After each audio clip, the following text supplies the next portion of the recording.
Welcome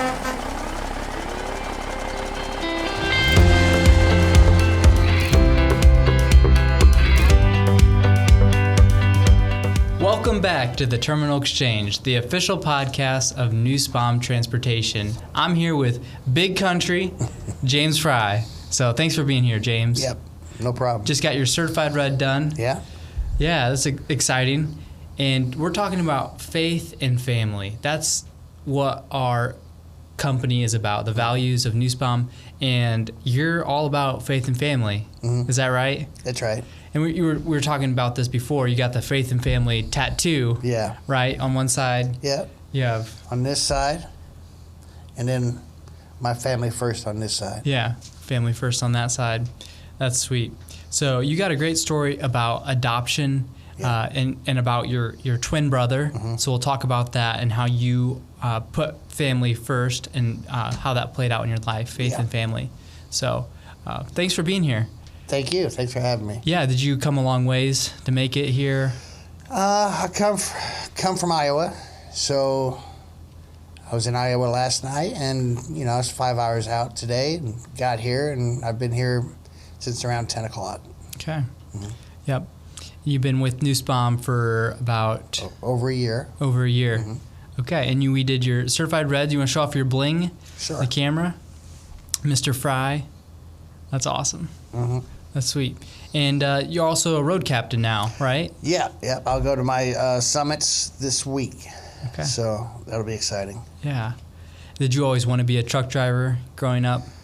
Yeah, ever since I was a little kid, I wanted to drive a truck. I wanted purpose.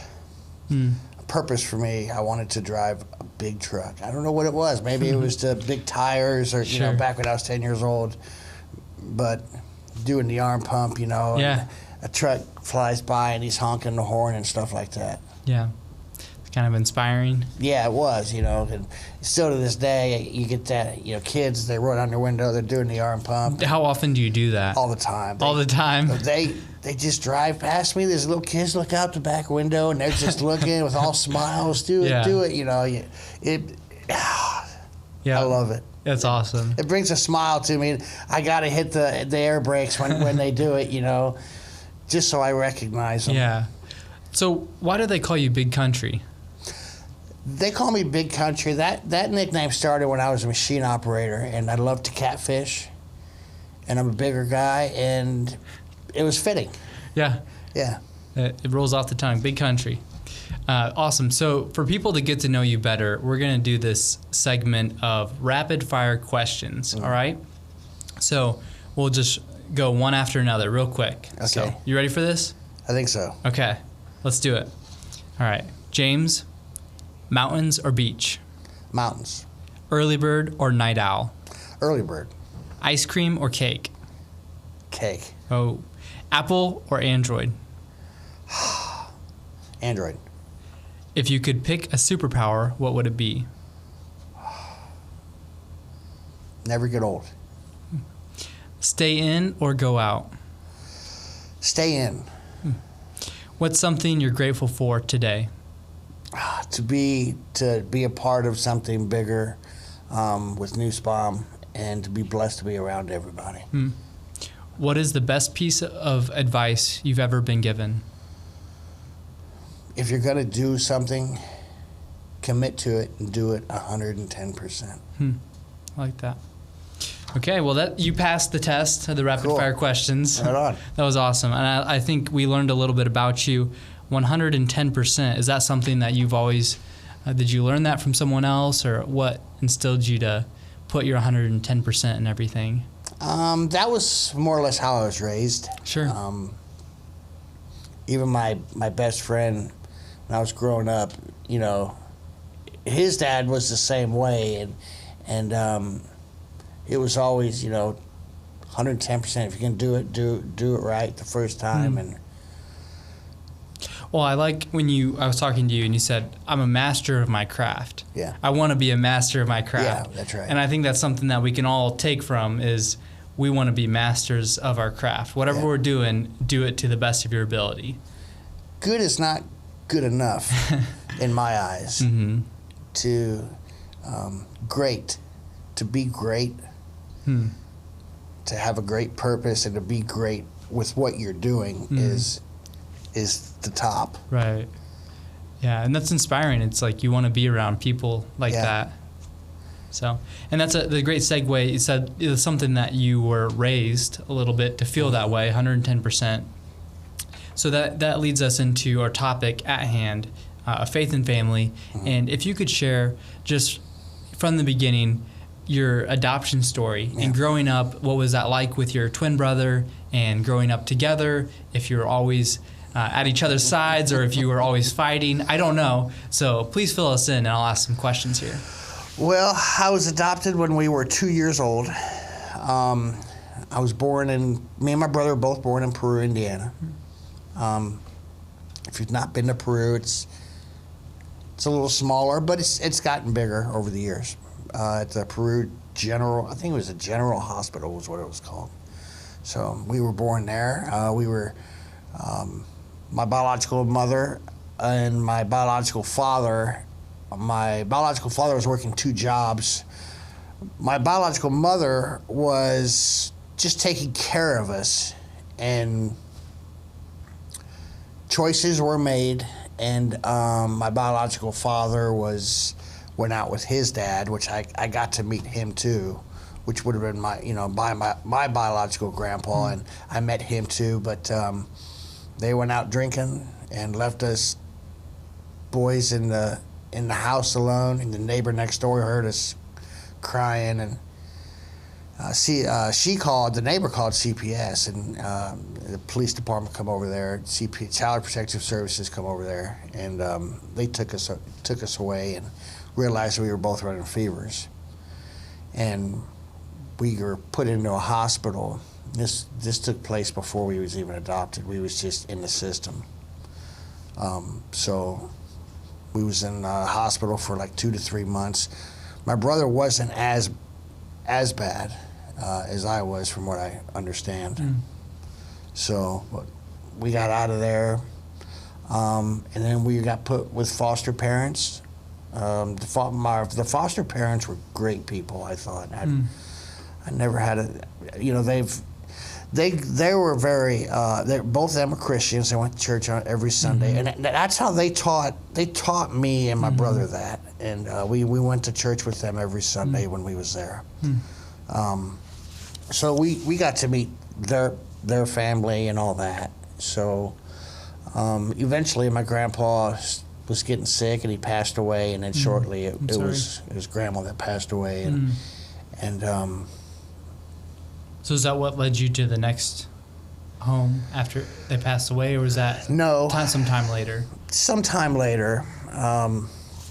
We used to go see them during the summer times, when we got adopted out, my mom and dad. They lived out in the country in Walkerton, and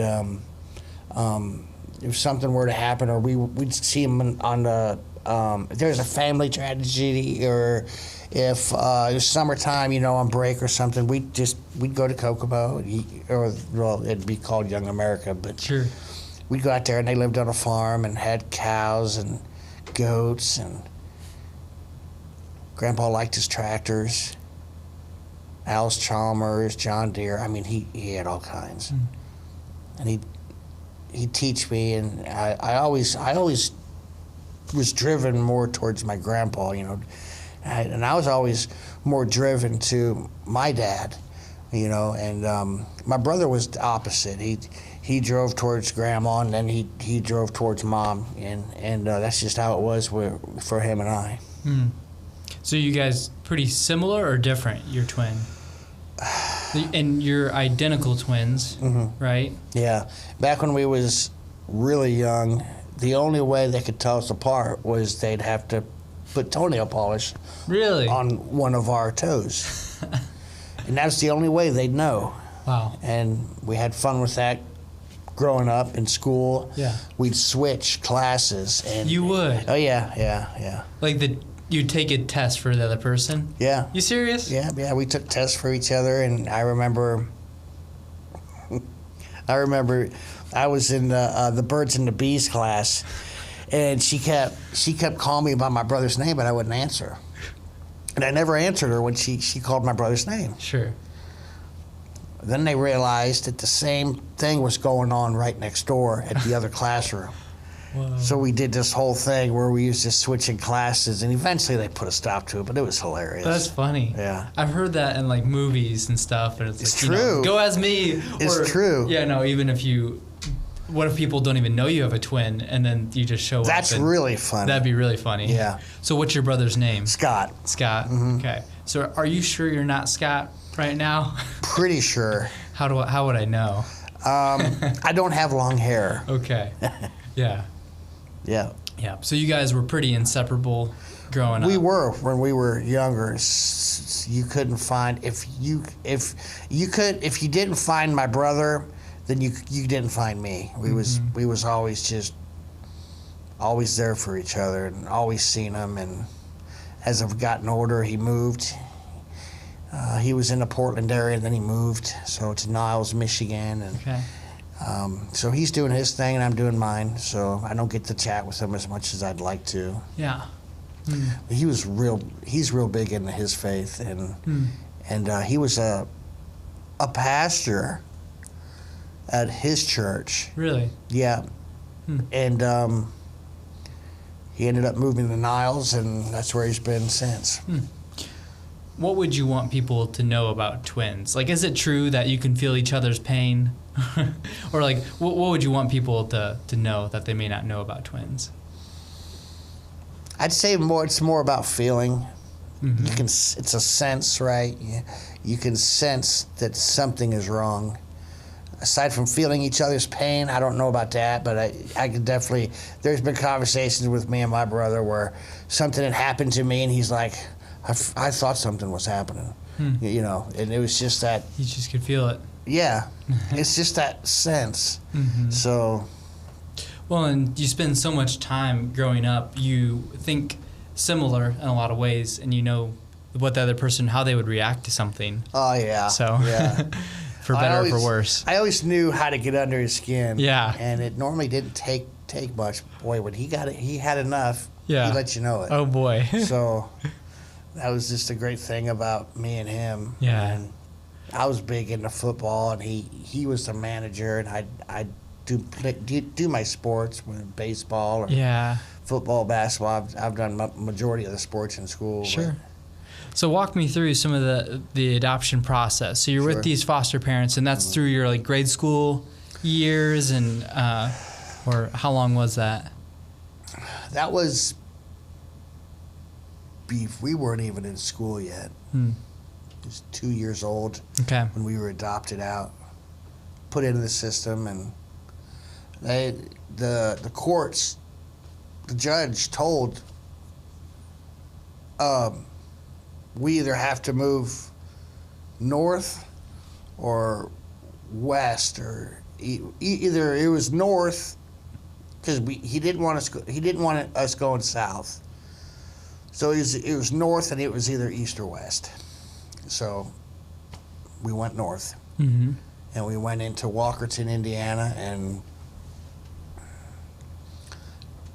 good parents. I had a good childhood. My brother and I both did. We had pets, had dogs and had cats, and it was.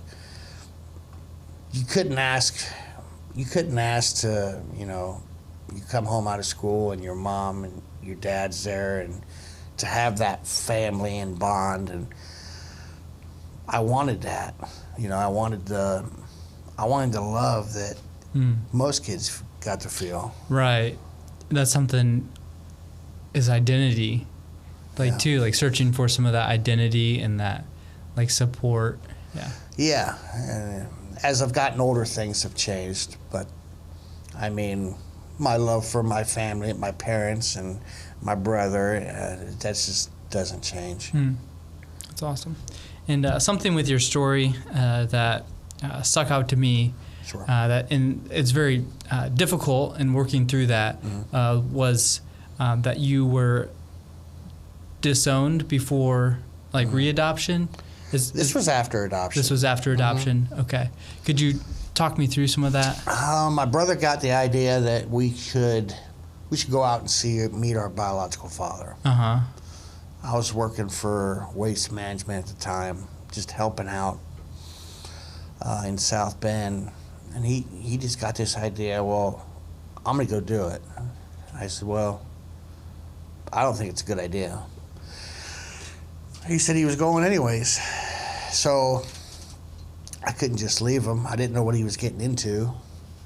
But, I didn't want him doing it by himself, so I had to go, so I went. So I regret it. Mm. I guess I didn't really have to meet him. But There's I that did. curiosity. Curiosity, yeah. I always was curious, to see what my biological father was like. But I heard all these stories, right? And it was stories between the foster parents, and it was stories with they knew of my family knew of certain things about my biological family, and I heard these stories, and you hoped it wasn't all true, right? So we went over there, and we got out, and he was standing, looked at this little tiny house. It didn't even look like a house. It looked more like a shack or something, like a garage or something. It was tiny. And he come out. I didn't understand that either because he's so short. My brother, both of me are taller, and I didn't get any resemblance. But he had bald head and he's shorter, and the first thing he said to us was, we've been eating corn or corn-fed, or his terms were we were corn-fed, which that was language for we eat pretty well and we're bigger. We were bigger and stocky and stuff like that. So, but from everything I witnessed being over there, and my brother witnessed being over there, is everything that we was told was true. Mm. So, I'd seen him once, and I said something, and he got right in my face, and at that moment I broke down. Mm. I broke down mentally. I started crying and screaming like my brother's never seen me like that. I've never been to that point, and I guess I was angry. Mm. I was angry because I was put in this situation where I met him because I was curious, but everything that I was told about him was 100% true. And maybe part of me didn't want it to be 100% true. Mm. So, Yeah. So we went back. I know he had just passed away not a year ago. A year or two. No, it's probably been 2 years, and he passed away. And the last thing I talked with him when I was on the road sometimes, and him and his daughters were just. They didn't have faith. Mm. They didn't have what I felt, right? And the last thing he said to me was, I said, you could call me. I said, you owe me that much. And he says, no. He says, I don't owe you nothing. Whoa. And I laughed because I was like in shock, like what I just heard. And then I hung up the phone. And the very next day he died. Mm. So that had an effect on me. Wow.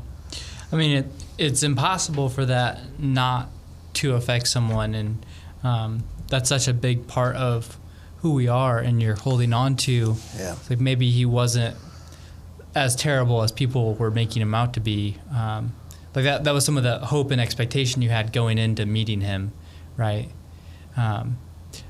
But I think something to show that is in your life, that you've made a lot of your life. Yeah. And that God is a redeemer. And I think that the fact that you're generally a positive and a fun-loving guy, like just coming here, and that's huge. Like you could look at your situation and be like, this is the pits. So like I'm done with this, and you could be mad at the world, but you can choose not to go down that way. So I think that says a lot about who you are and how you've changed your path a little bit. The first time I've told my story was at my church. And they thought it would be a great testimony. So I shared my story in a sense of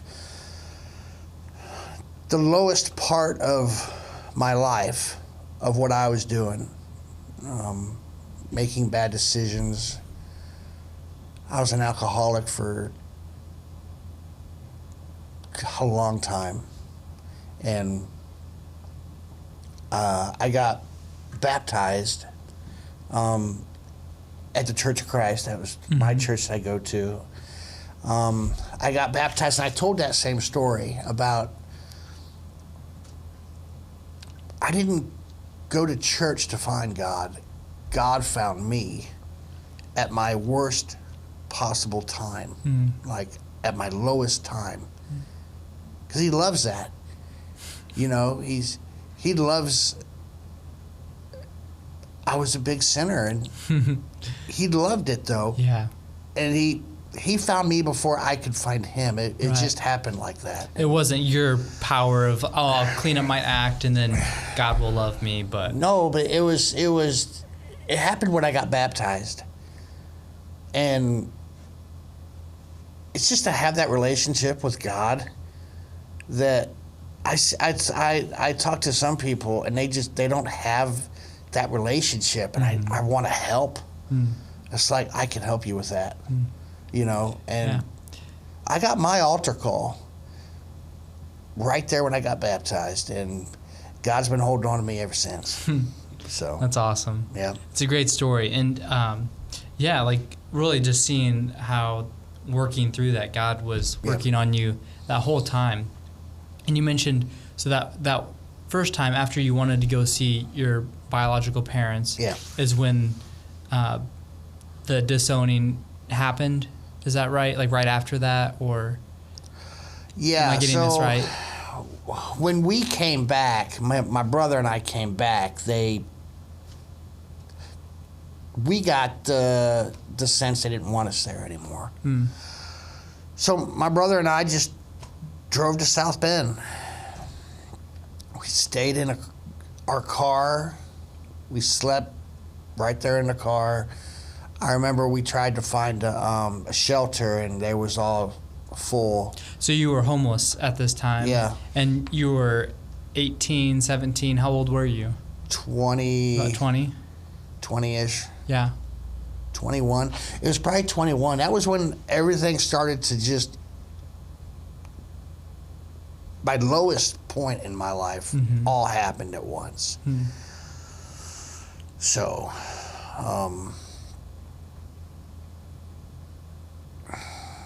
they say that people who drink, it's more of an escape.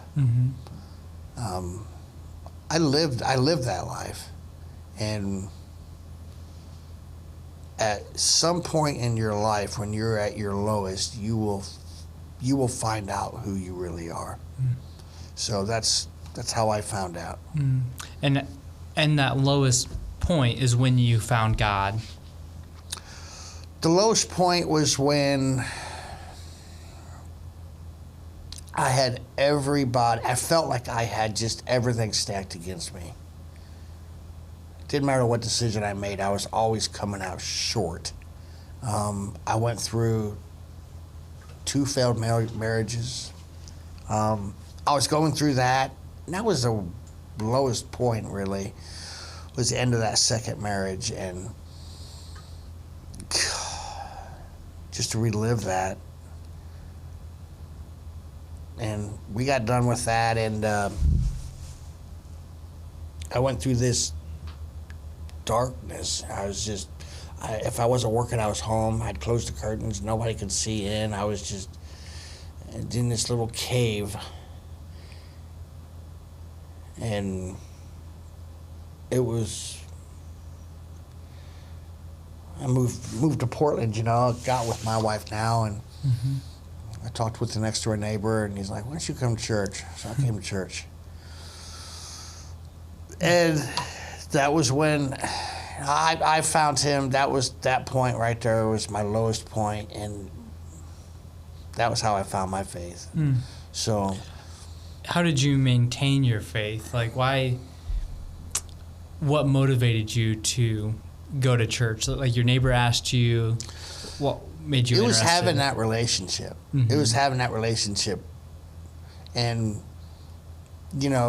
praying, and it just seemed every time I prayed about my CDLs. I prayed about my wife. I prayed about anything that I felt that needed prayed about. And sometimes maybe you're not asking, maybe you're just giving thanks. Yeah. So that's what I like to do. And here recently, my wife and I'd been I got her to listen to some Christian music, and she's actually she prayed with me a couple different times, and I was super excited for that. So I'm hoping, I pray God continues to work on her, and they don't like us to push it on them, and I'd want to come off that way, but yeah. So a couple things. So a lot of the times in those low moments, life does not make sense. It's hard to make sense of what's going on.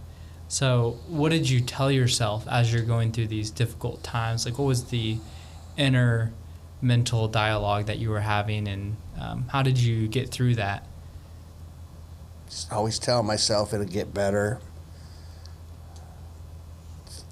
Talking to God and just praying, asking if I had any purpose, just give me a sign. And the sign's always been there for me. I just needed to open my eyes. So that's where it all started. And, I continue to have that mentality now. I always, strong faith,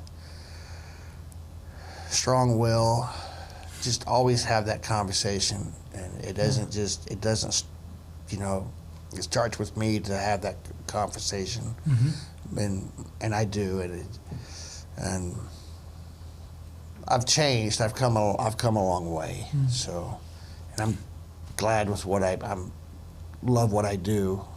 With a great company. And so, when did you get your CDL, and how did that go? Did it come pretty natural, driving a truck?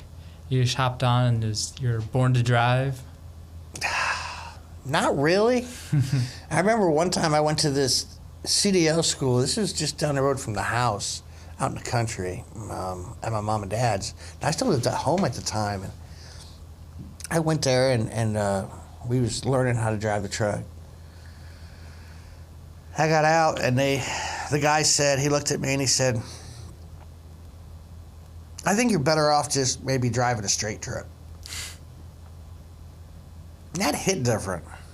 That's tough. Because I knew I could do it. Right. It felt right.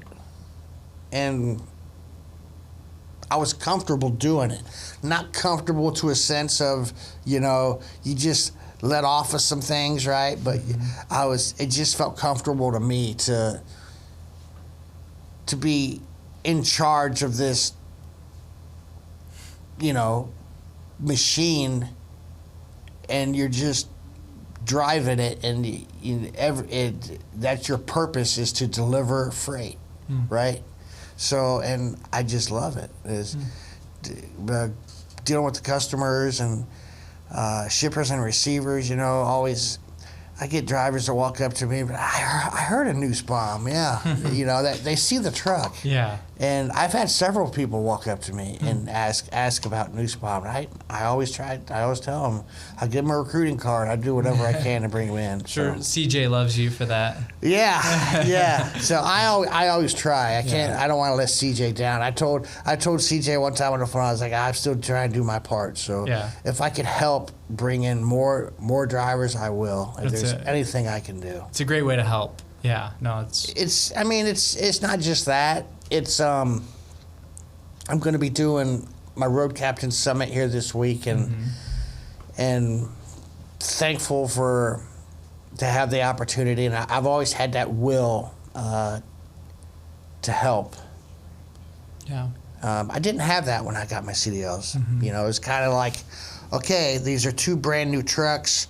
You got to put it in the middle and don't hit nothing. yeah. Okay, great advice. So I sat there for 5 hours trying to put that truck in between 2 brand new trucks. 5 hours. Yeah, 5 hours. Wow. Yeah, there's no help. You got to figure it. You got to figure it out before Yeah. it gets dark. Wow. Is what I was told, And you got it. and I got it. It was really hard, but I got it. At that time, now I could put it in like nothing. Oh, sure. But, yeah. But that was a huge win, probably, to feel that. It's like, I did it. That was like a little tiny stepping stone of what I needed to accomplish. I'm like, okay, now I got it in. Now let's go make magic. Let's go make magic. So, yeah. And how'd you end up at Nussbaum? I was working for the state, and I told my wife, I said, I want to go back trucking again. I'd been off for about a year. I really wanted to get back at it, and wife was looking up. And she put in best trucking companies in 2024. That's what she put in, word for word. First one that popped up, Nussbaum.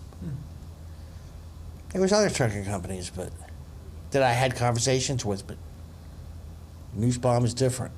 So a lot of these trucking companies out here don't live up to the hype, right? Sure. Nussbaum does. So, you know, they're faith and family, and that's faith and family always just hit me different through growing up and finding myself, you know, what I'm meant to do, you know. I asked God to show me what I'm meant to do, give me a sign, and here I am. So, and I can't just not help. And I'm excited to have people that I can help here in-house, right? So I'm looking forward to it. Yeah. One Google search later, and here you are. Yeah. Certified Red, Terminal Exchange, Road Captain, do it all together. Yeah. It's been a ride, and it's only just over a year, so I'm super excited to see what the next 40 years is going to look like. Yeah, yeah. So I told CJ, I was like, I'm going to be here till I retire. You know, I'm 41 now. I'm going to be 42 in June, and I said I'm going to be here till I retire. Yeah. So maybe 20 years, not Sure. 40, but you know, but Sure. I really mean that. I don't know how many people can. You know, I'm sure people say, I'm here till I retire, and then 6 months later you see them walk out the door. It's just like, I don't think you really wanted to be here that bad. Nussbaum was different, though. All the companies I've worked for, I could really call Nussbaum family. So it's every single one of these people in here. It's just I consider my family. So I'm thankful. Yeah. That's awesome. Yeah. Yeah. I love your story. Yeah, great. It's so cool. And one of our mottos here is purpose driven. And I wanted to ask that to you. What does it mean to be purpose driven? What's your take on that? It's to give it 110% every single day. Good is not good enough. So that's what purpose driven means to me. Our purpose out here as truck drivers is to successfully deliver freight in a safe manner. There's more than just that. That's our purpose, but it's so much more than that. Yeah, it's like the people you interact with along the way. It's not just the destination, but like you said, you run into these people that ask about Nussbaum, and you tell them, you let them know. And I tell them, I'm like, do you really want to be at your company? Because you can come to Nussbaum. So, you know. Do you want to enjoy your job? Yeah, you know, so yeah. I love Nussbaum. I love where I'm at. I love being taken in, and you guys treat me so well out here. And my DM, I got the best DM I've ever had in my whole trucking career. And I got him a little. He likes to fish, so I got him a little glass thing he could put on his desk, and it's got a little like largemouth bass on it. Oh wow! So I got that for him last Christmas. Yeah. So every year I'm going to be giving my DM just a little something. Oh wow! To let him know, hey. Yeah. I appreciate what you're doing. Yep. So, and your DM is Brian Johnson. Yeah. Wow. Yeah, he's awesome. That's special. I think something about who you are, and as we look to wrap up this episode, I think that's one of the takeaways from your life is you show up to things and you go that extra mile. Like you're not just gonna just show up, but you're gonna provide that extra thing that makes people feel special. You're gonna do the job extra well so that everything goes smoothly, safely, on time, and stuff like that. Giving your DM a gift. No one's telling you to do that.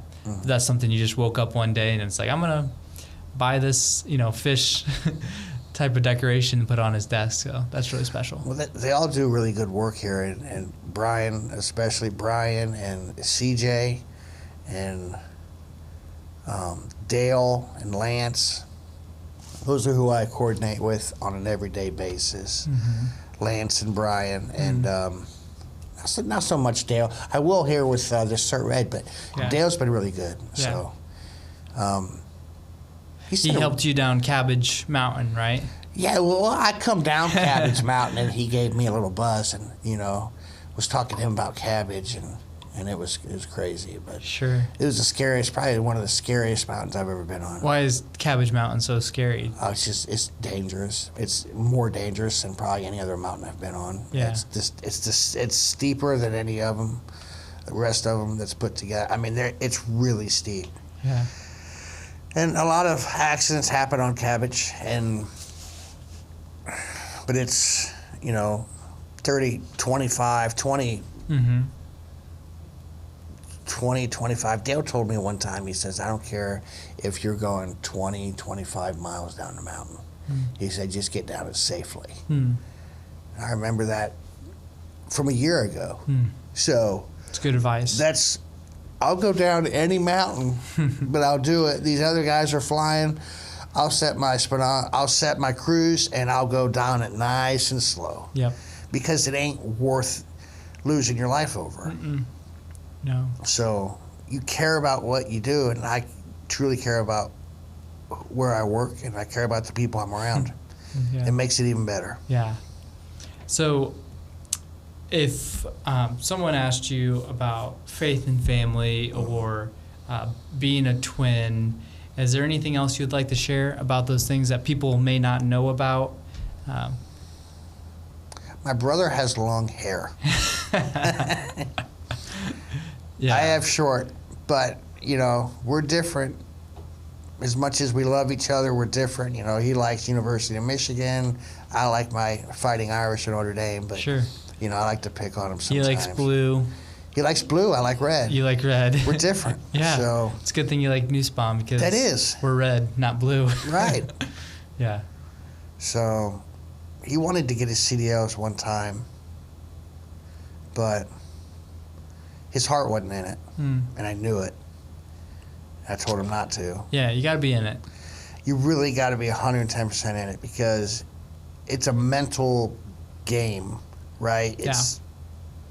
If you're going to be out for a month, longer than that, you really have to have that mindset. Yep.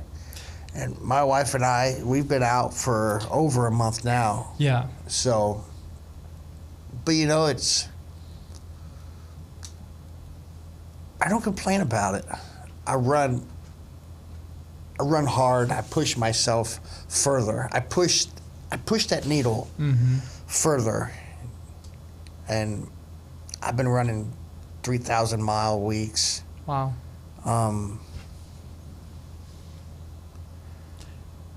But my wife, she made a comment to me. She's like, "You push yourself so hard," and I could talk about all the things I need to work on, and it's hard for me to talk about things I'm good at, but I push myself that hard because that's my purpose here. You truly love what you're doing, then push yourself. I like to set small goals, you know, for me, and every single day. Maybe I ran 500 that day. Tomorrow, let's run 520. Wow. Or the most I've ran was 633 miles. Wow. And I've not hit that in a long time. But, That's okay. Everything has to go well. Sure. So. Yeah. But it's always a trip. So. Yeah. Well, I love that. Going after your goals and setting big goals too. Yeah. You know, it gives you reason when you get out of bed in the morning. Cert Red was one of my goals when I got hired in, and I wanted to be a road captain, and I'm doing that. So I set these goals for myself, and it motivates me to be a better version of myself. What advice would you give to someone that's having a hard time setting goals and not feeling motivated? Know your faith.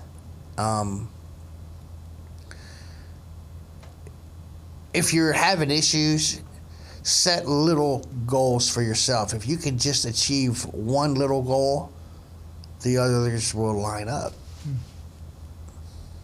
Yeah, kind of smaller things lead to the bigger things. Yeah, call me and I'll walk you through it, you know, kind of thing. I'll you call me and I'll walk you through it. You know, okay. I've been down that road, so that's why I'm always wanting to help people. That's the only thing I can tell people is, you know, it's okay.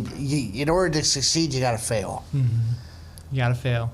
I failed enough, so yeah, I'm finally on the right turn of things. So, anything else you'd like to share for people listening? Any shout outs you'd like to mention? We've had a couple. Brian, my DM, CJ, my recruiter, people in the shop, Lance, my planner, my wife, Amanda Fry. She's been my staple. She's been my support rock, and she's been everything to me. And I really have to show her appreciation. And she, I want her to know that, you know, thank you for everything she's done. And so I'm blessed to have her in my life, and blessed to have my son in my life, and I guess that's about it. Yeah. You mentioned your son too. Anything you'd like to add on about him? Just watching him grow over the years, and he still cracks me up. And he likes his video games, and he's smarter with cell phones than I am. But he got you on TikTok. Yeah, he got me on TikTok. You're a motivational speaker on TikTok now. Right, yeah. So, I mean, it's fun just sit back watching him grow. You know, he's going to be 18 this year. It's like, wow. So, I'm looking forward to seeing how his events in his life unfold and how he handles them, and just know I'm always going to be there for him. Sweet. Yeah. Yeah, that's pretty cool. So, in summary of this episode, I'm going to think about the extra mile, how you go the extra mile. You set goals, you go after it. You don't set, you set easy goals, but you also set big goals to go after. So that's something that is huge in your life, just like faith and family, how you're all about that faith and family, how that's a foundation for your life. So thanks for being here. Thanks for having me. Yeah, thanks for being on the podcast. Thank you to Daniel for running video, audio. Thank you to our listeners for tuning in. And until next time, stay purpose-driven and own it every moment. Hi, everyone. This is CJ from Recruiting at Nussbaum, and I'd love to answer any questions you have about driving with us. Give us a call at 309-268-1199 or visit nussbaumjobs.com. Talk to you soon. You've been listening to Terminal Exchange, the official podcast of Nussbaum Transportation. If you're enjoying our content, please leave us a review. Your reviews help us spread the word about these important topics and invite more people into the conversation. You can rate and review us on your podcast app or visit us online at terminalexchange.org. New episodes arrive every other Tuesday, so be sure to subscribe wherever you get your podcasts. You can also follow Nussbaum on your favorite social media platforms and be the first to know when new episodes are released. Thanks for listening. Until next time, own every moment and stay purpose-driven.